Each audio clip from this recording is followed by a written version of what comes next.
The Chamber of Commerce lobbied to kill the 9/11 responders bill in the Senate. It's more proof of the chamber is nothing but an un-American right-wing political outfit. Here's a scary thought. Michelle Bachmann leaving the door open for a Senate campaign in Minnesota and possibly even a presidential run in 2012. And believe it or not, I actually caught part of Sarah Palin's Alaska last night, flipping through the channels. It's amazing what you see. She was trying to teach her youngest daughter about the value of hard work by waitressing. And I think she failed at that one, too. With us tonight, Bill Press, nationally syndicated radio talk show host, and John Feary, Republican strategist and president of Quinn Gillespie Communications. All right, gentlemen, I have to talk about Sarah Palin first. I saw this last night. I said, she quit as governor, and here she is teaching her kid how to be a waitress. Bill Press, your thoughts. Well, I think she'd be happy if everybody in the country were working for minimum wage, or maybe for tips only, Ed. That's what she's teaching her kid. I just hope that if her daughter becomes a waitress, she remains a waitress longer than Sarah Palin remained governor. John Feary, what do you think? Go ahead. Well, I was just going to say, listen, waitressing is a very hard job. It's something that we should, really honor people who do the hard work in America. Sarah Palin has got a very popular show. I don't think we should be spending time denigrating waitresses. Let me just say that.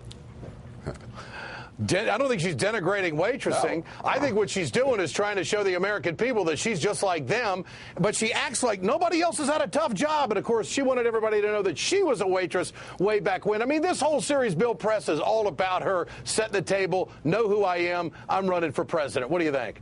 Oh, no, exactly, Ed. And look, I got to tell you, I admire her for that. I mean, she has found a way to have cable television and book publishers fund her presidential campaign. She's running a campaign like nobody else has ever done before. And I got to tell you, a lot of politicians resent the free publicity that she's getting. Well, her poll numbers aren't very good. Let's go to this one. The Chamber of Commerce killing and going after the 9/11 responders bill, working against it. John Feary, why would they do this on behalf of multinationals? Well, if you talk to the Chamber of Commerce, what they say, and what I agree with them on, is they supported the bill. What they didn't support was the tax to pay for it, because the tax will actually kill jobs in America. And I tell you, if people are worried about jobs, they don't want job-killing taxes to pay for bills like this. I think the Chamber of Commerce wasn't just the Chamber of Commerce; it was also the National Association of Manufacturers that came out against this tax pay for, and I think that's why they oppose this legislation. Hey, Ed, you know what? John Feary always comes on here. He always talks about jobs, and yet he supported those tax cuts for the rich and that estate tax in this last tax deal. Because I support job creation. Which did not create one single job, and you know it. Now, Ed, on the chamber, here's the thing, Ed, on this chamber, if I could just finish that.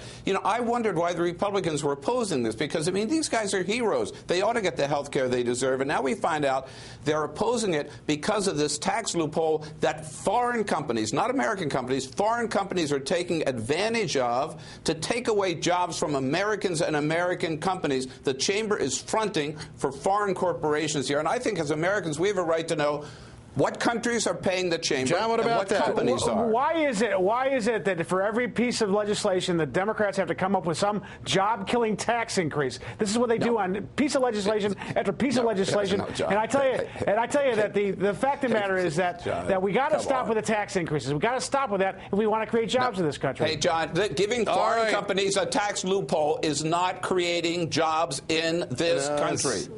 All right, quickly, Minnesota politics. Michelle Bachmann says that nothing is off the table for the future, which, as a Minnesota taxpayer, that kind of scares me.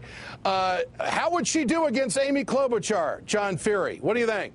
Well, I'll tell you how she'd do. She'd raise a lot of money because she's very popular with a certain segment of the population. She would do very well with a lot of voters, and I think she'd be extraordinarily competitive. And I think that almost every talk show host, like you, Ed, would love to have her as a senator. Hey, Ed. Well, I don't want her on the Intelligence Committee, I can tell you that. Gentlemen, we got to run. Good to have you with us tonight.